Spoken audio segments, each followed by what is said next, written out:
Baik, saya awali. Assalamualaikum warahmatullahi wabarakatuh. Waalaikumsalam. Alhamdulillah, alhamdulillahirabbil alamin. Wassalatu wassalamu ala asrofil anbiya'i wal mursalin wa ala alihi washabihi ajmain, amma ba'du. Pertama-tama yang paling utama, saya panjatkan puji atas kehadiran Allah Subhanahu wa taala yang mana kita dapat berkumpul di Zoom ini dalam keadaan sehat walafiat. Alhamdulillah. Alhamdulillah.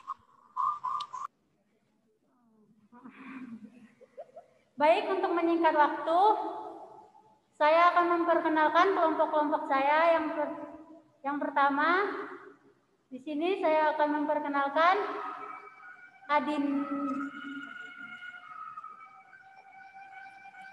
Yang pertama di sini ada Adinda Muntazah.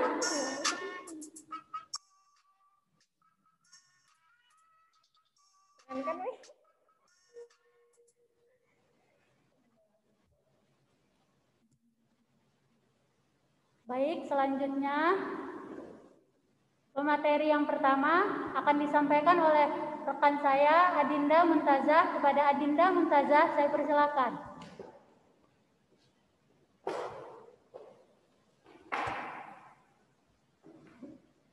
Assalamualaikum warahmatullahi wabarakatuh. Waalaikumsalam. Waalaikumsalam warahmatullahi wabarakatuh. Di sini saya akan menjelaskan. Aduh, share screen-nya hilang ya, woi.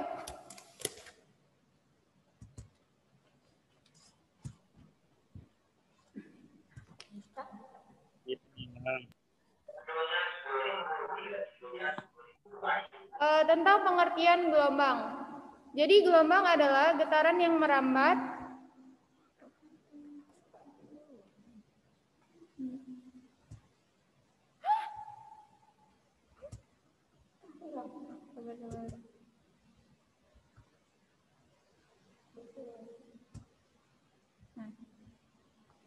Pengertian gelombang. Gelombang adalah getaran yang merambat.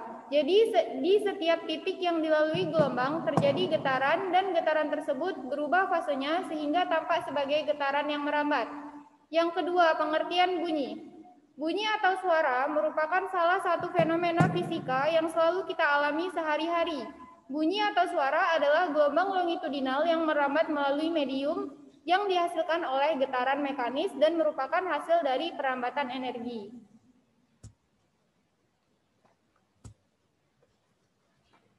Selanjutnya ada macam-macam gelombang.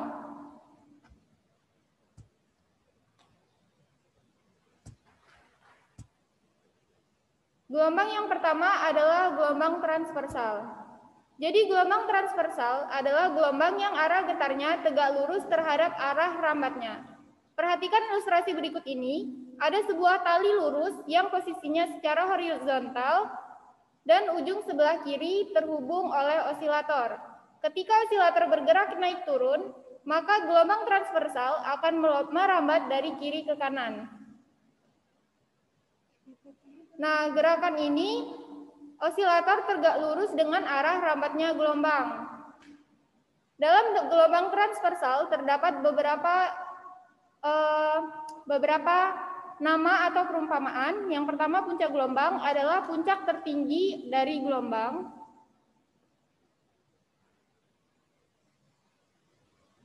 Yang kedua, dasar gelombang merupakan titik terendah pada gelombang.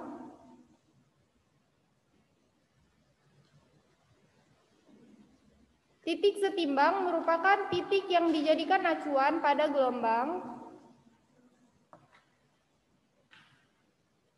Bukit gelombang adalah lengkungan ke atas.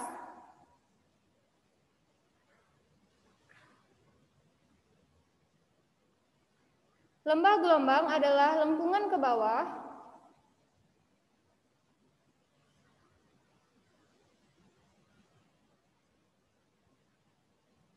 Yang dimaksud dengan satu gelombang adalah daerah antara dua titik puncak gelombang,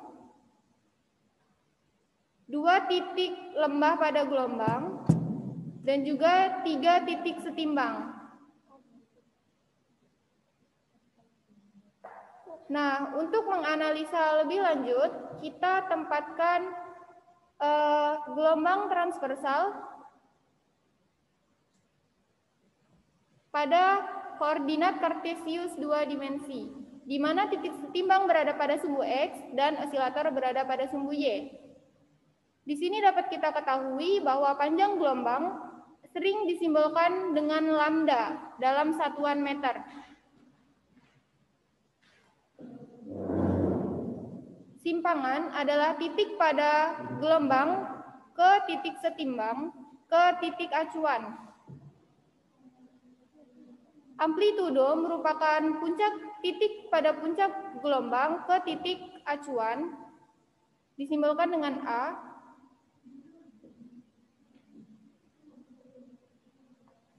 Dan periode adalah waktu yang dibutuhkan untuk menempuh satu panjang gelombang, disimbolkan dengan sekon atau detik.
Maaf, buat kelompok 5 nggak ada suaranya loh.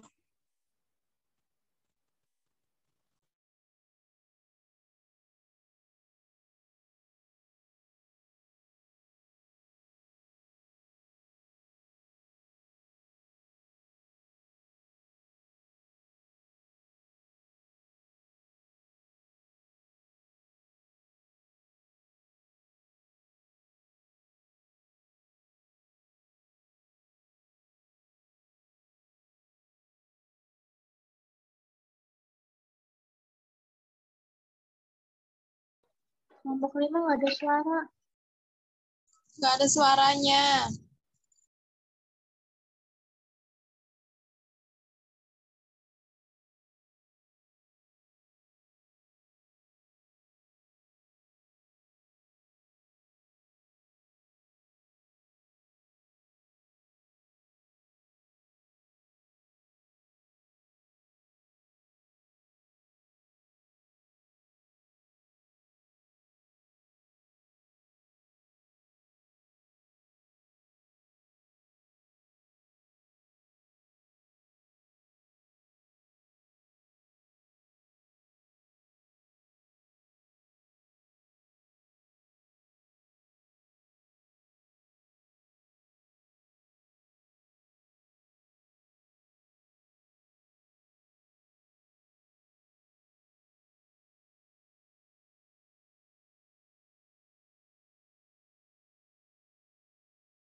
Ya, tes kelompok 5.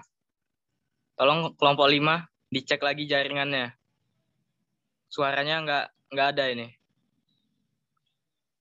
Kelompok 5. Coba yang kelompok 4 itu kasih tahu yang kelompok 5 dong.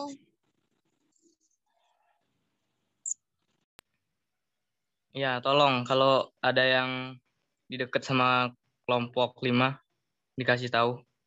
Ini kayaknya ada kendala ini.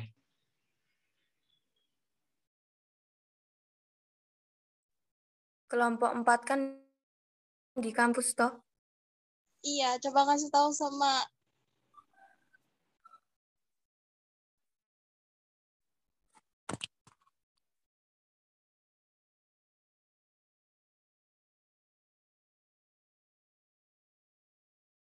Lari nanti.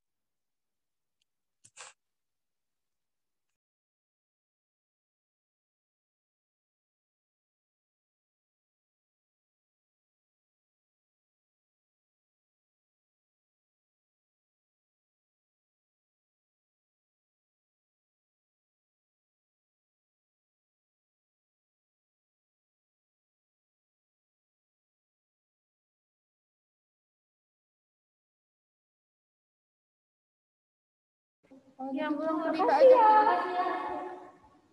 Lanjut aja. Ulang aja Dita. Mohon maaf tadi Jadi bilangnya dari Dita. Nggak ada yang ngomong sih mereka. ngomong. Baik, teman-teman, di sini ada kesalahan teknik. Jadi kami sedikit ingin mengulang materi kami dari apa tadi? Gelombang longitudinal. Kepada Dita kami persilahkan.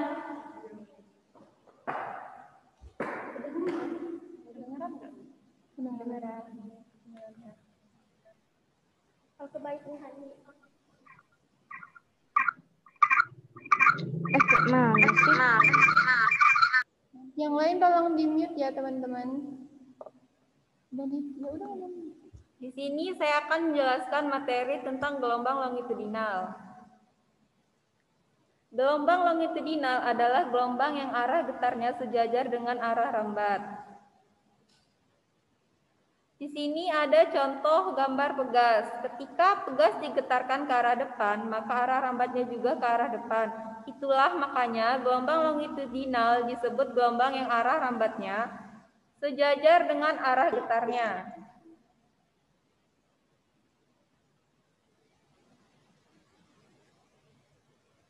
Gelombang longitudinal terdiri dari rapatan dan renggangan.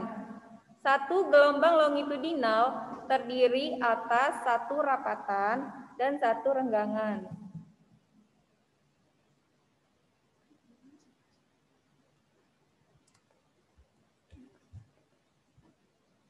Satu gelombang longitudinal terdiri atas satu rapatan dan satu renggangan.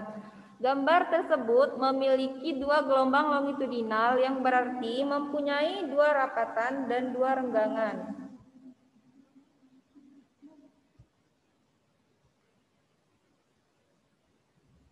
Cepat rambat gelombang.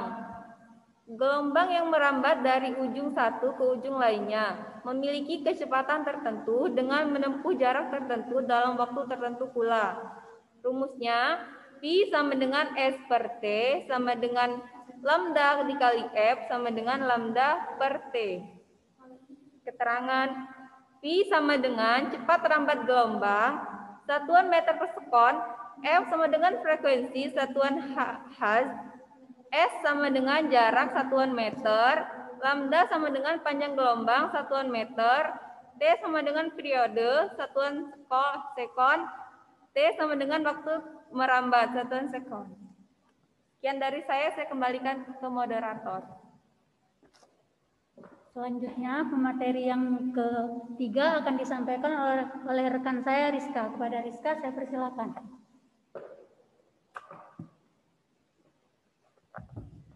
Oke, di sini saya akan membacakan materi tentang sifat-sifat bunyi. Sifat-sifat bunyi yaitu satu, dapat dipantulkan atau defleksi. Bunyi dapat dipantulkan terjadi apabila bunyi mengenai permukaan benda yang keras seperti permukaan dinding, batu, semen, besi, kaca, dan seng.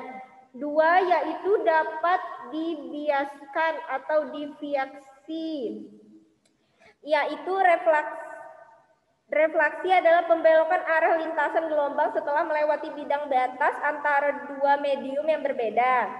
Tiga, dapat dipadukan atau interferensi, yaitu seperti halnya interferensi cahaya, interferensi bunyi, juga memerlukan dua sumber bunyi yang koheren.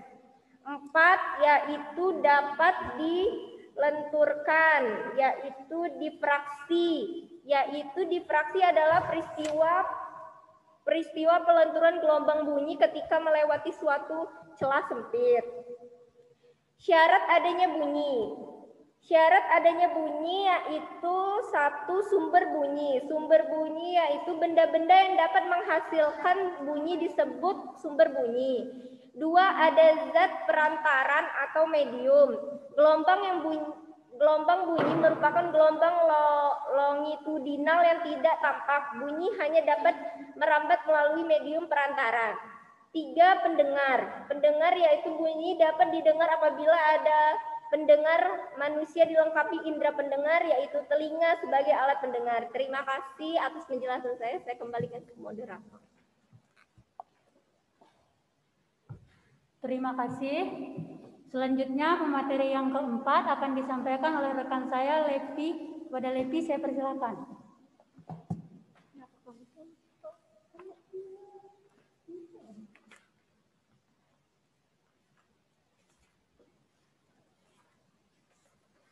Terima kasih kepada moderator.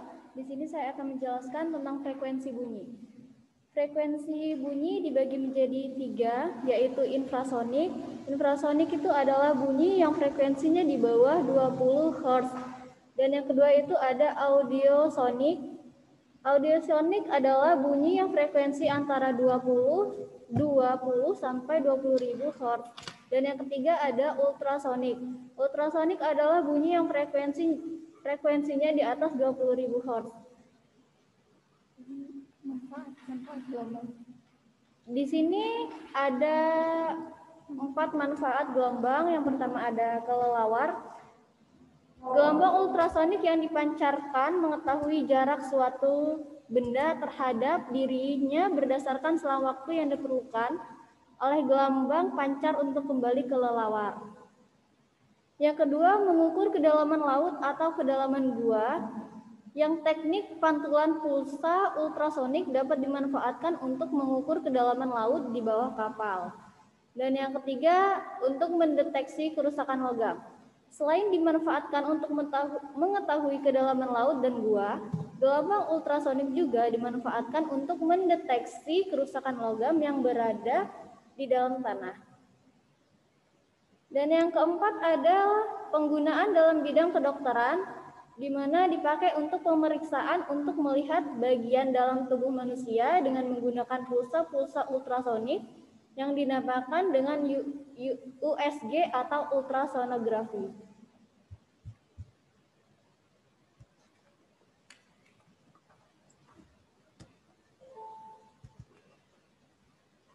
Cepat rambat bunyi dapat didefinisikan sebagai hasil bagi jarak antar sumber bunyi dan pendengar dengan selang waktu yang diperlukan bunyi untuk merambat.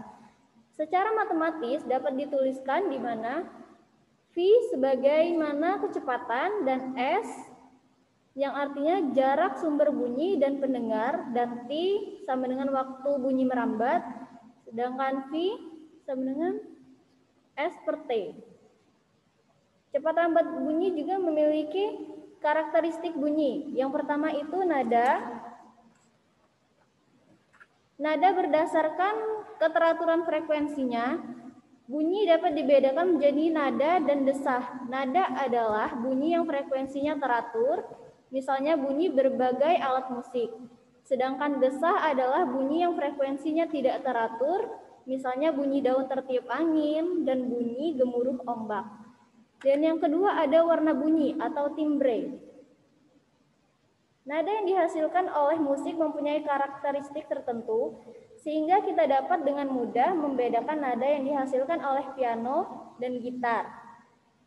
Dua nada yang mempunyai frekuensi yang sama tetapi bunyinya berbeda disebut timbre. Dan yang ketiga ada hukum Mersenne, di mana tinggi nada atau frekuensi nada diselidiki oleh ilmuwan fisika berkebangsaan Prancis yang bernama Mersenne. Mersenne menyelidiki hubungan frekuensi yang dihasilkan oleh senar yang bergetar dengan panjang senar. Alat yang digunakan adalah senometer. Dan yang kedua ada resonansi. Syarat terjadinya resonansi adalah frekuensi benda yang bergetar dengan frekuensi alami benda yang ikut bergetar. Salah satu keuntungan dan kerugian adanya resonansi adalah pada telinga kita terdapat logam udara yang disebut kanal pendengar yang akan memperkuat bunyi yang kita dengar.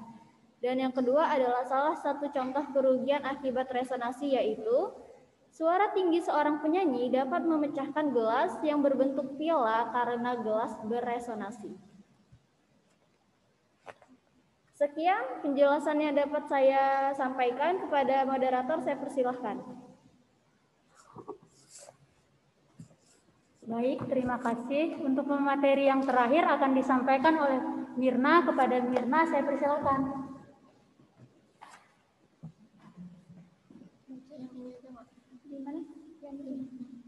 Baik, di sini saya akan membacakan pemantulan bunyi.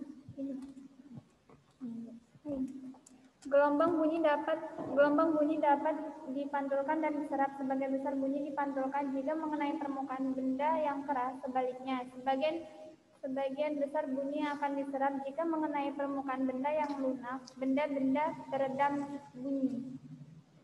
Manfaat pemantulan bunyi. Yang pertama, mendeteksi cacat pada logam. Yang kedua, mengukur ketebalan plat logam. Yang ketiga, mengukur kedalaman laut. Yang keempat, mengetahui kedudukan kapal selam.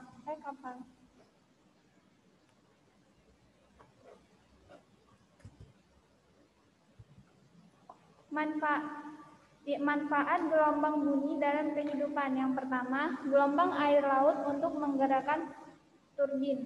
Dengan adanya gelombang air laut, maka energi yang dihasilkannya dapat mengubah energi potensial menjadi energi kinetik yang dapat menyebabkan berputarnya turbin sebuah generator akibat energi dorongan dari air laut tersebut. Radar. Penggunaan radar dalam berbagai bidang. Yang pertama cuaca, kedua militer, ketiga kepolisian, keempat pelayaran, kelima penerbangan. Yang ketiga, kacamata tunanetra. Kacamata tunanetra dilengkapi dengan pengirim dan penerima ultrasonik sehingga tunanetra dapat menduga jarak benda yang ada di depannya. Yang keempat, mengukur kedalaman laut. Kedalaman laut termasuk kawanan atau gerombolan ikan di bawah permukaan air. Dapat ditentukan oleh teknik pantulan pulsa ultrasonik. Yang kelima, mendeteksi retak-retak pada struktur logam. Untuk mendeteksi retak dalam struktur logam atau beton digunakan scanning ultrasonik. Yang keenam, membersihkan benda dengan ultrasonik. Beberapa benda seperti berlian dan perhiasan serta bagian-bagian mesin sangat sukar dibersihkan dengan menggunakan spons kasar atau detergen keras. Yang ketujuh, survei geofisika. Suatu gempa bumi atau ledakan dahsyat dapat menghantarkan gelombang bunyi yang dicatat dengan seismograf yang diletakkan di berbagai tempat. Yang delapan, kamera. Pernahkah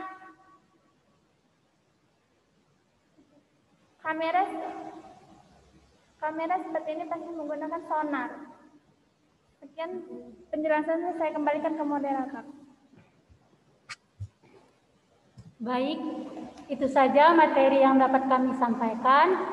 Di sini saya membuka sesi tanya jawab untuk 3 pertanyaan untuk 3 orang penanya. Baik, apakah ada yang ditanyakan?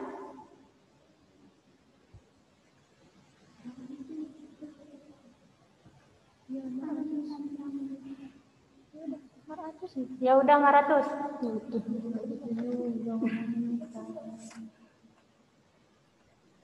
Baik, Assalamualaikum warahmatullahi wabarakatuh. Waalaikumsalam warahmatullahi wabarakatuh. Perkenalkan, nama saya Mar'atu Soliha, perwakilan dari kelompok 2. Pertanyaannya, mengapa pemantulan bunyi hanya bisa dipantulkan ketika mengenai permukaan benda yang keras dan tidak bisa dipantulkan ketika mengenai permukaan benda yang lunak? Sekian, terima kasih. Wassalamualaikum warahmatullahi wabarakatuh. Waalaikumsalam warahmatullahi wabarakatuh. Selanjutnya, Dwi Mulyanjani.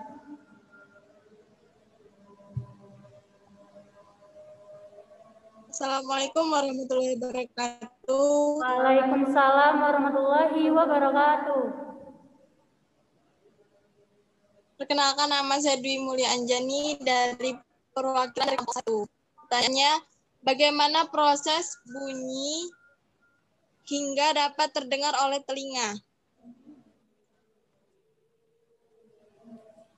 Baik, sekian pertanyaan saya. Wassalamualaikum. Apakah ada lagi yang ingin bertanya? Agustin. Selanjutnya, kepada Agustin, saya persilakan. Baik, Assalamualaikum warahmatullahi wabarakatuh. Waalaikumsalam warahmatullahi wabarakatuh.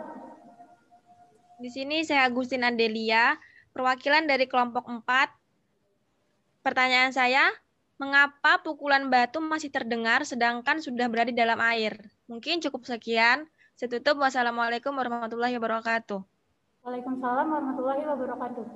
Baik, teman-teman, di sini saya ingin meminta jeda waktunya sebentar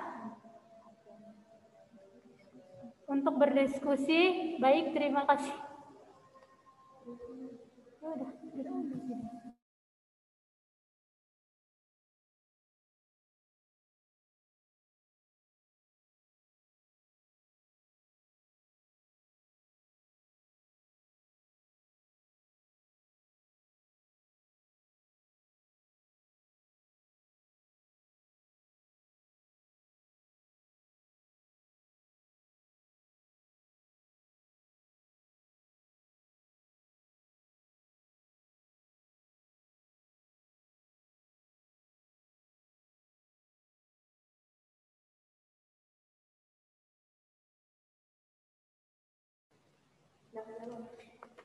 Baik, di sini saya akan menjawab pertanyaan dari Soli.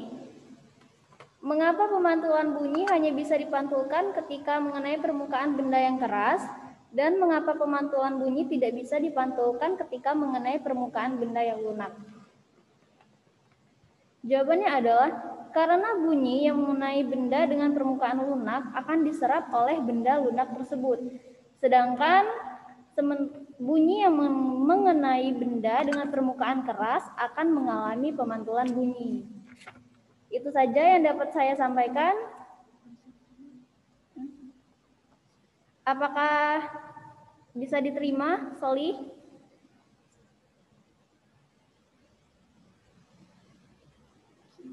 Soli, halo Soli.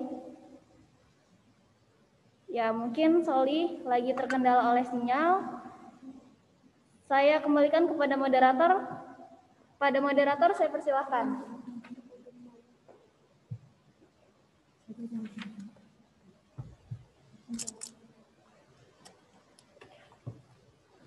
Baik, di sini saya akan menjawab pertanyaan dari Dwi. Bagaimana kita dapat mendengar sebuah bunyi? Kita dapat mendengar sebuah bunyi ketika gelombang suara melintas di udara masuk ke di gendang telinga, udara masuk gendang telinga dalam dan akhirnya ke pusat pendengaran di otak kita. Telinga selalu aktif terus-menerus menghantarkan suara di sepanjang jalur pendengaran. Baik, Dwi, apakah sudah jelas? Sudah, terima kasih. Sama-sama. Selanjutnya akan dijawab oleh Mirna.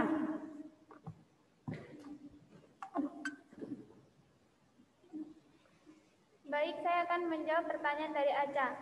Mengapa pukulan batu masih terdengar meskipun sudah berada di dalam air? Karena ada gema, kedalaman massa jenis air dan luar permukaan mempengaruhi hal tersebut. Bagaimana Aca? Apakah bisa diterima? Iya, Mirna bisa. Terima kasih. Baik, materi itu saja yang bisa kami sampaikan. Kalau ada kurang lebihnya kami mohon maaf. Kami akhiri. Wassalamualaikum warahmatullahi wabarakatuh. Waalaikumsalam warahmatullahi wabarakatuh. Wabarakatuh.